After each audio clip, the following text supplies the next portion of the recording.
Hello, everybody, and welcome to a very special episode of the Paget and Matt Show, aka PMS, your favorite show on the internet. And unfortunately, we're having this show for a rather unfortunate reason. Paget, you just came from a David Kim canvassing event. Tell us what's going on with David Kim and some events surrounding his campaign. Yeah, so the latest that I am absolutely kind of infuriated by is earlier this afternoon, I received this text. So I live in District California 34th District in California. I received a text from none other than the Jimmy Gomez campaign.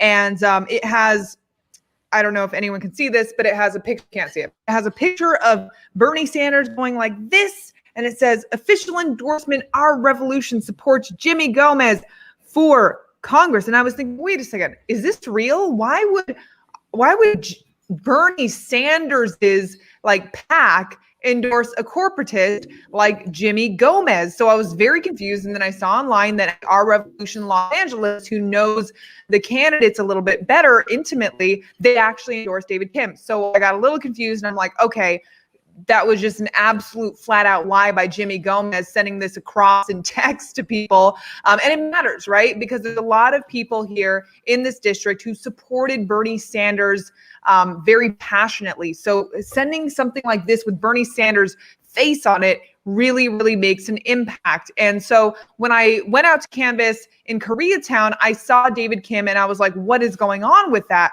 How come Jimmy Gomez is lying? And he said, actually, Our Revolution, the national chapter, did actually officially come out and endorse Jimmy Gomez, even despite the fact that Our Revolution LA chapter already had endorsed David Kim.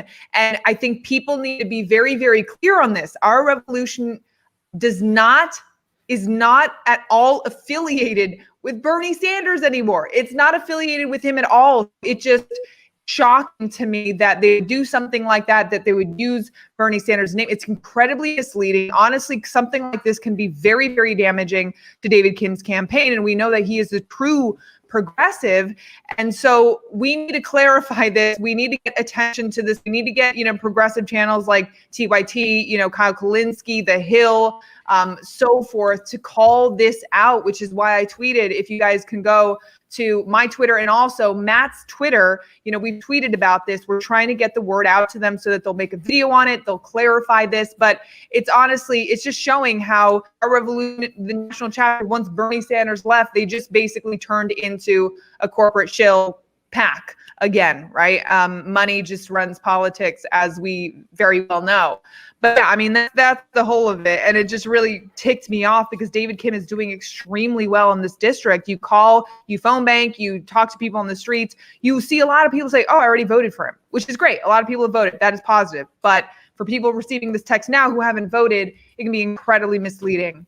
So yeah, that is what it's so deceiving because anybody who's been paying any attention to this campaign knows that David Kim is by far the more progressive, the more further to the left candidate in the race. And if you don't know, for those watching, this is a district that voted like 76% for Bernie. They're super progressive. They want a progressive candidate.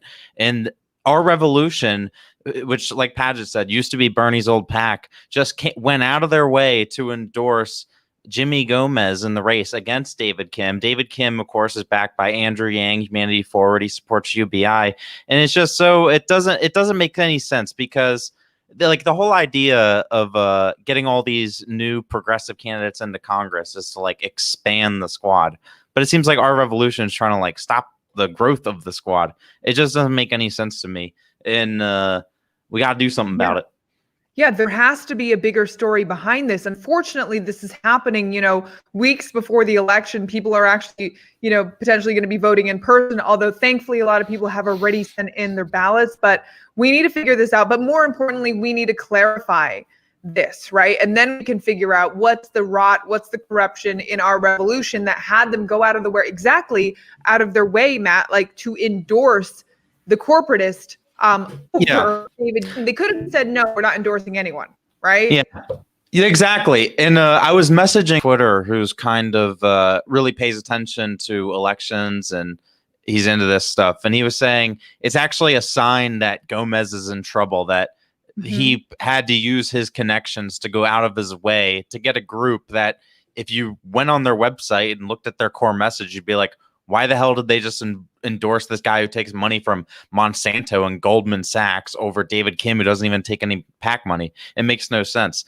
It is because Gomez is worried that he's in trouble, and he's like, "Oh, I got to get Bernie's endorsement," because he had the endorsement back in 2016 when he first ran, but there wasn't a. I mean, look at the race back then. There wasn't a David Kim in the race. David Kim is a entirely new specimen, you know. And I want to play. Gomez hasn't done anything. Yeah, go ahead. Exactly.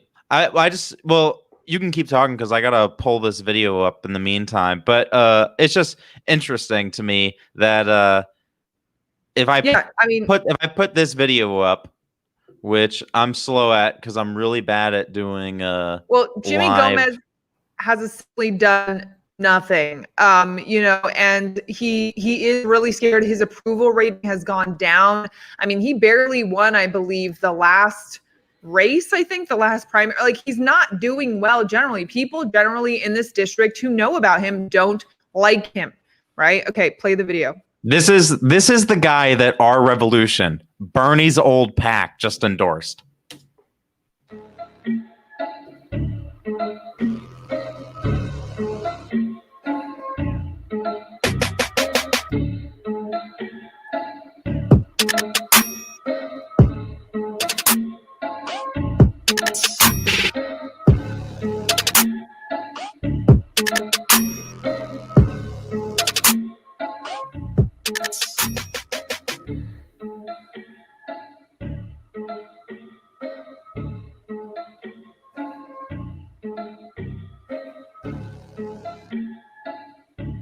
You get the idea. He just takes money from freaking everybody. People don't donate. These corporations don't donate to these politicians unless they're expecting to get something out of them. Or if they're actually worried, like, oh, if David Kim gets into office, maybe it actually will be like a threat. We know this Jimmy guy, the voters think he's a progressive, but meanwhile, we know he's got our back, like behind closed doors. It's just absolute trash. I really wish like some big voices were able to see like this type of corruption, like a Kyle Kulinski, because it's just anyone who's a progressive tonight should be so upset, because literally how many people, and another thing about this pageant too, is the local group, the local Our Revolution LA group, they endorsed David.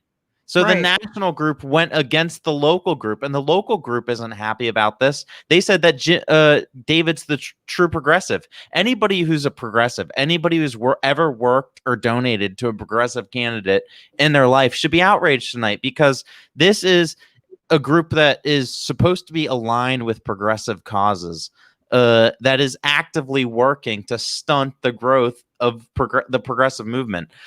I feel like if Kyle Kulinski saw something like that, he would be so outraged. I think in general, progressives need to put David's race on their radar more, because it really is this close. There's not much polling, but what little data there is shows that David was actually up 54-46 by 8 points, which again feeds the narrative that Jimmy's worried, which is why he had to pull the strings for this Our Revolution endorsement. But if you're upset about this, which you should be, just do whatever you can to, like, go on Twitter and tweet at Our Revolution and be like, yo, what the F is going, not what the F, be include nice, Kyle Kulinski, include people who can bring light to this. And then this is the big thing. Tag yes, Paget, 100% right on. Tag everybody. Well, not everybody, but Kyle Kulinski, Crystal Ball, Sagar and GD, just anybody who would be aligned with standing up for somebody who would actually move the needle forward on the issues that we all care about it. And if you can donate, like rage donate. Honestly, that's usually when I donate to candidates. It's when I see something mean or bad or annoying that happens to them, and it rubs me the wrong way, and then I donate to them.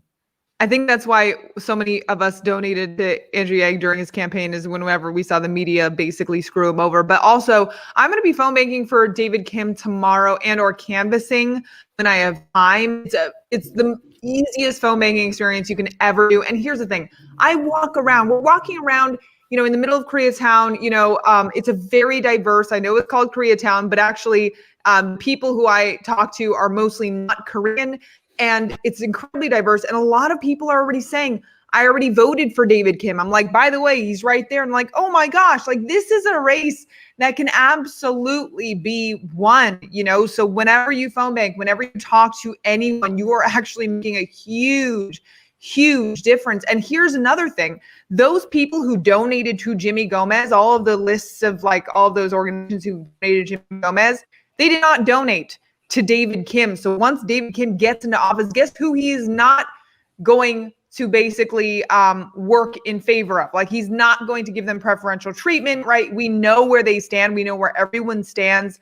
David Kim is just with the people. He's funded by the people. We can have the next AOC in Congress right here in California's 34th district. He will never take corporate PAC money. We know him so well. I feel like I know him really well, and he's just not that kind of person. He is going to be people powered all the way through. His incentives are going to be very, very pure and clear, during his, hopefully during the time that he is in office. So it's something to consider, to really try and double down on David Kim.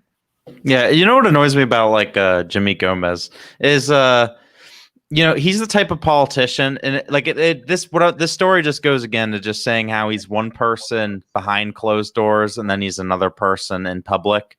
We just saw like 2 weeks ago how like the entire White House got infected with COVID, and like people are worried about it spreading to Congress and everybody in Congress getting infected, and just the people who actually like janitors and staff who work in these buildings. Like, we need to make sure they're protected too.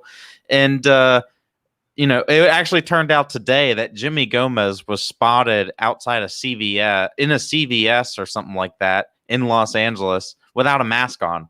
Actually, a constituent saw that. I don't even think you can do that. A constituent saw that and DM'd to David on Twitter about it. Like, it's just like, this guy is one of those people who won't even freaking put on a mask.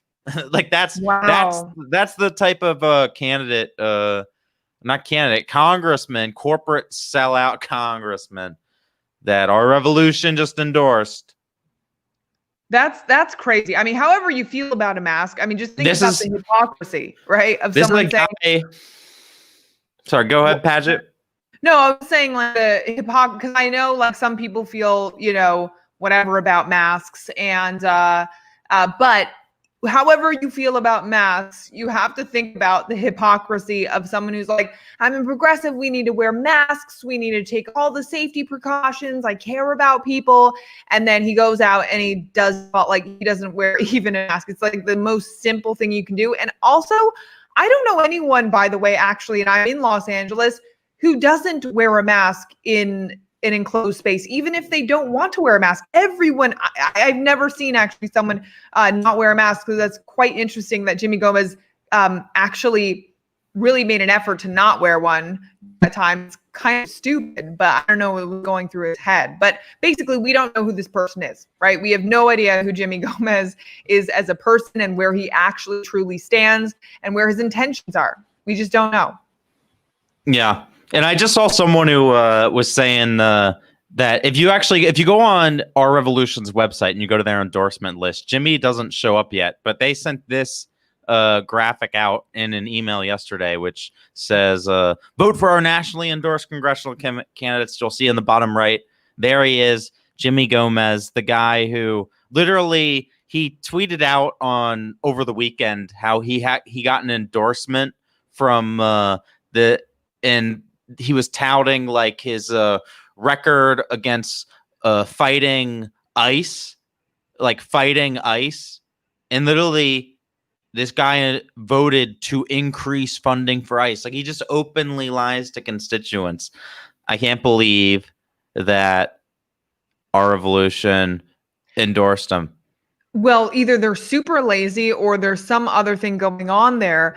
But I will say, here's the thing. It's like this should be What? a wake-up call to everyone who's watching and pay attention to what your representatives are doing, who they are. You are voting these people in. They are being paid a salary, a good salary off of your voting, right? Off of your taxpayer dollars. And do you really want to vote someone in who doesn't have your best interests at heart, who's going to basically be taking your they're taking money out of your pocket while doing you a disservice? Like, that's how we should really look at this point.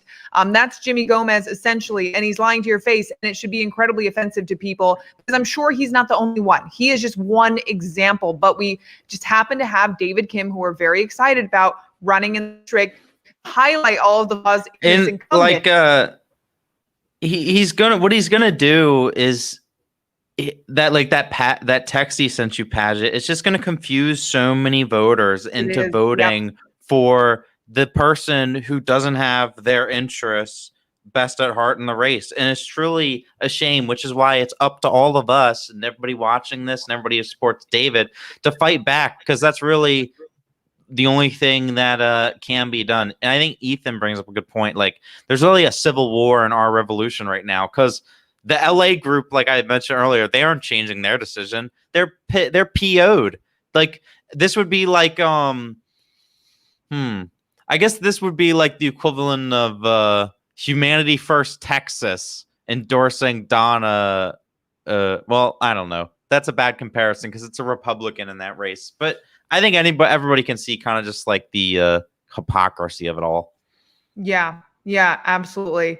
By the way, guys, I know I am playing the role of Matt Skidmore today, but don't worry. I still have my beard. I still have my glasses, and it's all good. Yeah. See, the lesson here is that me and Paget are interchangeable. I don't know if we actually are. No, but I think we're complimentary. Izzy says, "Wow, Matt, you finally grew your hair out." No. But shoot, what was the point I was gonna make? I don't know. I forgot. I think the points are, you guys, if you're on Twitter, please go and tweet at Our Revolution. Include, these other progressive channels that should point this out, because it's pretty blatant. People need to get to the bottom of what the heck Our Revolution is doing, because they have power to honestly shift a race like at the last minute like this. If we did not have mail-in ballots, this text that I got with Bernie Sanders saying, like, basically looking like as though Bernie Sanders just endorsed him, would be devastating to the Kim campaign if people believe that were the case. And people are very gullible because, and I don't blame them for that, because they've been so incredibly so incredibly disillusioned with politics. In fact, I actually talked to someone today and I was like, "Hey, have you heard of David Kim?" And he was like, "Oh, no, I don't even care. Like, politics, they all lie. They all lie about everything. They never get anything done. They promise this and that, but nothing ever happens. I'm out. I don't care at all." That is who we're dealing with. Hopefully a little better, but it's not much better than that, so we really need to prevent the misinformation that's being spread out there. 100%. 100% Paget. Yeah. Well, everybody, I think we communicated the message that we wanted to communicate. You're supposed to feel outrage in your bones. You're supposed to divert that outrage into action by tweeting at everybody who's relevant in this situation. Like, that's a good idea, Michi. Like, at Nina Turner. Like, because I feel like part of this is, if the people who are in charge, in charge, influential, see that there actually is like a huge level of grassroots support for David, it's gonna have to like cause them to be like, okay, what are we actually doing here? Because nobody wants to piss off their own base, their own supporters. You know what I mean? And literally everybody should be outraged tonight. The only people who shouldn't be outraged are Nancy Pelosi stands, because they support corporate candidates. Don't even get me. Don't even say Nancy Pelosi. You can't even say her name without making me really pissed off. And Anyway, but that's another thing. Yeah, yeah. That's a story for another episode of the Please PMS. don't elect another Nancy Pelosi. Please, please, please. Oh my gosh, gross. Sorry. All right, Paget. Well, Okay. I know you got to run because you have what is it? Meditation. I have meditation. Yes. That's awesome.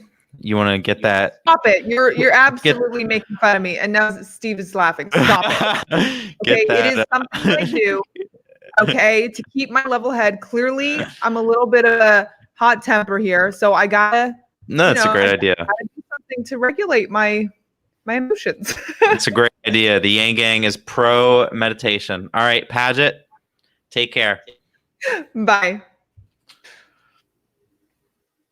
All right, and then that just leaves me. I want to, before I end the stream, I just want to answer this one question from.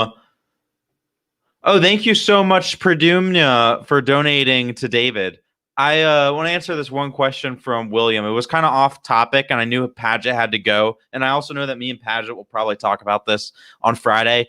But what do you guys think about pushing to get Ro Khanna for speaker? Based off Pelosi's interview, I don't see UBI passing until she is gone. Yeah, well, the interesting thing about Pelosi is she's likely going to be gone in 2022, regardless of what happens, because she's pretty old. I think she's like 76. So honestly, I think by the time UBI is really going to be on the table and have a chance to be passed, we'll be worried about a new speaker, not Pelosi. And I guess the question then would be how to try to get a speaker who isn't of the same ilk of Pelosi. But I feel like our chances of actually having any influence on that kind of decision by the Dems isn't really for much hope. Anyways, thank you for tuning into the video, and make sure you hit the like button. Make sure you rage donate to David Kim 2020, and we'll see you guys next time. Goodbye.